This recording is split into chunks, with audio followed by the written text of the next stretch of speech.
எல்லாரும் எப்படி இருக்கீங்க? சந்தோஷமா இருக்கிறீங்களா? இந்த வாரமும் அக்கா வந்திருக்கு ஒரு புதிய வீடியோத்தோட. அது புதிய வீடியோன்னு சொல்லலாம், அது எல்லாருக்குமே ஒரு தெரிஞ்ச ஒரு விஷயம் தான். இந்த உலகத்தை யாரு படைச்சா? கடவுள். அதே போல எங்களையும் எங்கட கடவுள் தான் அழகா அவரை போல அவரோட சாயல்ல எங்களை படைச்சிருக்காரு தானே. சரி, நாங்க முதலாவதா ஒரு வேதாகம பகுதியை பார்த்துட்டு வருவோம். தொடக்க நூல் 2ஆம் அதிகாரம் 15ஆம் வசனம். தொடக்க நூல் 2ஆம் அதிகாரம் 15ஆம் வசனம். ஏதேன் தோட்டத்தை பண்படுத்தவும் பாதுகாக்கவும் ஆண்டவராகிய கடவுள் மனிதனை அங்கு கொண்டு வந்து குடியிருக்க செய்தார். வசனத்தை கேட்டீங்களா குட்டீஸ்? இந்த வசனத்துல என்ன சொல்லப்பட்டிருக்கு? கடவுள் வந்து இந்த ஏதேன் தோட்டத்தை பாதுகாக்கிறதுக்காக இந்த மனிதனை படைத்து கொடுத்திருக்காரு. அதாவது பாருங்க, கடவுள் இந்த உலகத்தை ஃபுல் அந்த 5 நாட்கள் இந்த உலகத்தை படைச்சிட்டு 6வது நாள் மனிதனை, அதாவது அவரோட சாயலை படைச்சிட்டு 7வது நாள் அவர் ஓய்ந்திருந்தான்னு சொல்லப்படுது தானே. அதே போல இந்த படைப்பு அனைத்தையுமே எங்களுக்கு தந்திருக்காரு. ஏன் பாருங்க, கடவுள் முதலாவது இயற்கையை படைச்சிட்டு மனிதனை படைச்சாரு. அதை பத்தி யோசிச்சு பாருங்க. இப்ப எங்களுக்கு வந்து ஏதாவது பசிச்சா சாப்பிடவோ இல்லாட்டி எங்களுக்கு வாழவோ ஏதாவது தேவை தானே.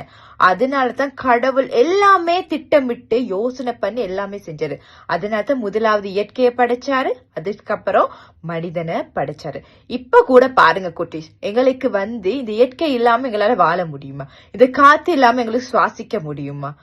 எங்களுக்கு சாப்பாடு பசினா நாங்க என்ன பழங்களோ மரக்கறிகளோ ஏதாவது சாப்பிடுறோம்ல, அது தேவை. தண்ணி தேவை. எல்லாமே கடவுள் எல்லாமே யோசிச்சு தான் படைச்சிருக்காரு.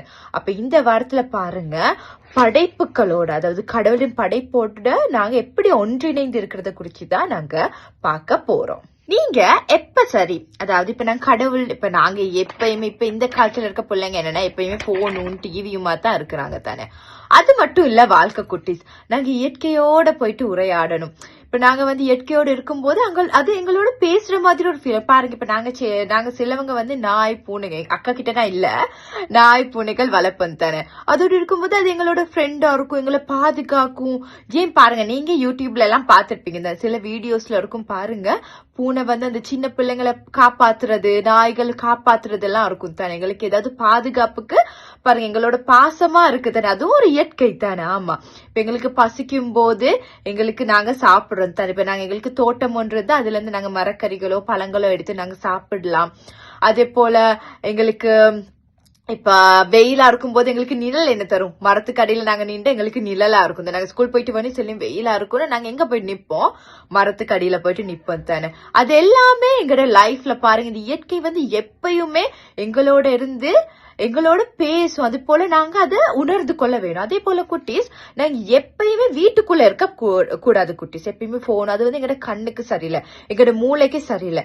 அதே நீங்க வந்து வெளியே போயிட்டு பாருங்க குட்டீஸ், நிறைய விடயங்கள் நாங்க கற்றுக்கொள்றதா இருக்கு. சரி, இப்ப உங்களுக்கு உங்களோட வீடை சுத்தி தோட்டமோ நிலமோ இல்லாட்டி நீங்க குட்டி பிளான்ட் ஒன்னு எடுத்து நீங்க வளர்க்கலாம், மரங்கள் வளர்க்கலாம். பாருங்க, அக்காவும் வீட்டுல வந்து குட்டி பிளான்ட்ஸ் வச்சிருக்கேன், நான் உங்களுக்கு காட்டுறேன்.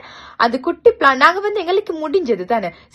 சில மரங்கள் இருக்கும், தாவரங்கள் இருக்கும் வந்து எங்களுக்கு நாங்க ரூம்ல வளர்க்கலாம். அந்த தாவரங்கள் என்னன்னா எங்களுக்கு சுவாசத்துக்கு உதவும்.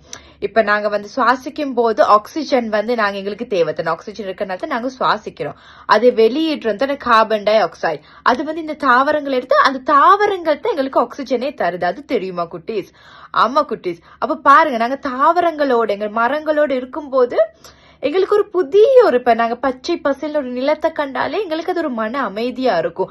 சிலவங்க வந்து மன நிம்மதிக்காக வீட்டுல மீன்கள் வளர்ப்பாங்க, இல்லாட்டி கொஞ்சம் ரிலாக்ஸுக்கு வெளியே போவாங்க, இங்க பச்சை பசல் இருக்க இடங்களுக்கு போவாங்க தானே. அது பார்க்கும் போதே ஒரு அழகு. அது போல எங்களுக்கு ஒரு மன நிம்மதி ஒண்ணு இருக்கும். அதே போல குட்டீஸ், உங்களுக்கு டைம் இருந்தா, அதாவது இப்ப உங்களோட வீட்டாக்களோடயோ இல்லாட்டி நீங்க ஃப்ரெண்ட்ஸோட வெளியே எங்க சரி போறேன்னா எங்க சரி போயிட்டு நீங்க இயற்கையோட புல்லுகள்ல நாங்க வந்து இப்ப சின்னத்துல சொல்லுவாங்க புல்ல வந்து சின்னவங்கள நடப்பாட்டணும். அதாவது எங்களோட கால்களுக்கு நல்ல, நாங்க எந்த நேரமும் செருப்பு போட்டுக்கொண்டே இருக்கக்கூடாது, கற்கள்ல புல்லுல அப்படி நடக்கணும். அது போல நாங்க வந்து மாசத்துக்கு ஒரு கோவல்ல உங்களுக்கு டைம் இருக்க நேரம் போயிட்டு கடல்ல குளிக்கணும். அதாவது இந்த உப்பு தண்ணியும் எங்களோட உடம்புக்கு நல்லது. கடவுளோட படைப்பே ஒரு வித்தியாசமானது, அது எல்லாருக்குமே உதவக்கூடியது. அவரோட படைப்பை பார்க்கும்போது அவரோட சக்தி, அதாவது அவர் எவ்வளவு பவர்ஃபுல்லா இருக்கிறாருன்னு எங்களுக்கு அந்த படைப்புல எங்களுக்கு விளங்கும். இப்ப பாருங்க குட்டீஸ், நான் இப்ப இங்க இருக்க நாட்டுல வந்து இது குளிர்காலத்துல வந்து இது பாருங்க, பின்னுக்கு பாருங்க, இந்த மரத்துல இருக்க இலைகள் எல்லாம் உதிர்ந்து போயிரும். அது எனக்கு வந்து எனக்கு பார்த்து நான் ஆச்சரியப்பட்ட ஒரு விஷயம், நான் அடிக்கடி சொல்ற விஷயம்.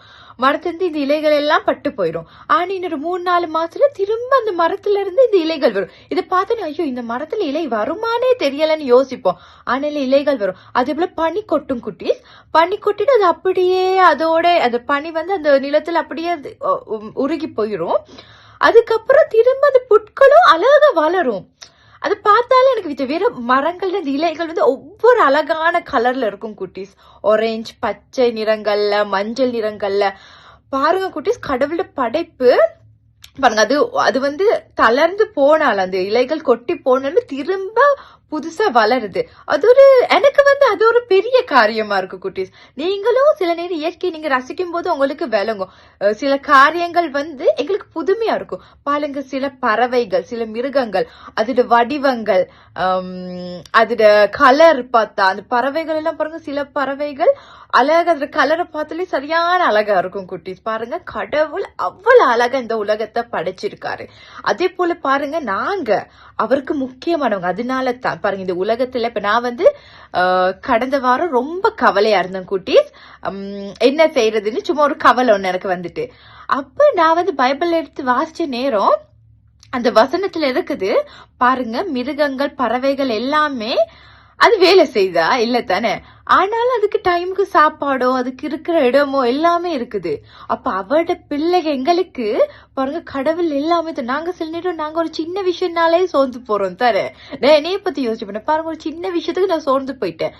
ஆனாலும் கடவுள் எப்பொழுதுமே எங்களோட இருக்கிறாரு. அவர் எப்படி சரி எங்களை வழி நடத்துவாரு குட்டீஸ். நாங்க சொன்னே கவலைப்படலையோ, எனக்கு சாப்பாடு இல்லையே, தண்ணி இல்லையேன்னு. இல்ல குட்டீஸ், கடவுள் எந்த வகையிலயோ எங்களை பாதுகாத்து வழி நடத்துவாரு. ஓகே குட்டீஸ், இந்த வாரம் அக்கா உங்களுக்கு தரப்போற வேலை என்னன்னா, மரங்களை வளர்க்க போறோம். அதாவது உங்களால முடிஞ்ச மரம், இப்ப நாங்க ஏதாவது இப்ப தக்காளி விதைய போட்டு மரம் வளர்க்கலாம், அது போல பாவற்காய் விதை, அப்படி நாங்க வந்து மரங்கள் வளர்க்கலாம். சரியா குட்டீஸ்? நீங்க உங்களோட வீட்டுல இருக்க ஒரு பொருட்களை கொண்டு பாருங்க, அக்காவும் நான் மரம் வளர்த்திருக்கேன், இது மாதிரி நீங்களும் மரம் வளர்க்கணும். அது எங்களுக்கும் நல்ல, இந்த இயற்கைக்கும் நல்லது. ஓகே குட்டீஸ், நாங்களும் சேர்ந்து ஒரு பாட்டுன்னு பாடுவோமா? இது எல்லாருக்குமே தெரிஞ்ச பாட்டு தான்.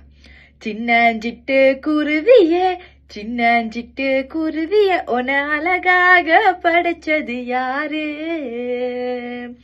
அங்கும் இங்கும் பறந்துகிட்டு ஆனந்தமா பாடுறி, உன அழகாக படைச்சது யாரு?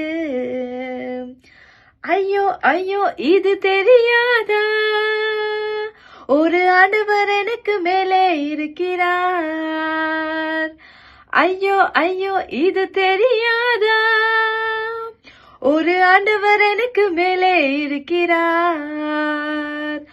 உண்ண உணவு கொடுக்கிறார், உறங்க இடம் கொடுக்கிறார், இந்த உலகத்தையே படைச்சும் இருக்கிறார்.